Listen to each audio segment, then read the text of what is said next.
Thanks for looking to Andersen for your new storm door. There are a few things to know before purchasing your storm door to ensure you get the correct size. First, check the mounting surface. Confirm it's in good condition and free of rot.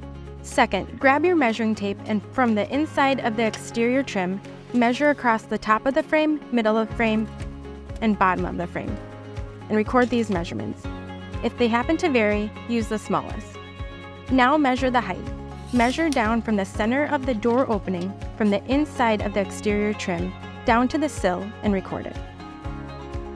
Once you have your height and width noted, use the sizing chart shown here in our brochure or on our website to find your perfect fitting storm door. If you don't see your measurements in these ranges, custom sizes are available on most of our storm doors.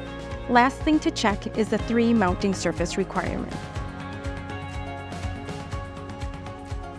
Your mounting surface front should be a minimum of 3/4 of an inch surface front, while the mounting surface depth must be a minimum of 1 inch. Now check that you have clearance for the handle set. You need 2.5 inches of space between your entry doors and exterior trim. Now you are ready to purchase your new Andersen storm door with confidence.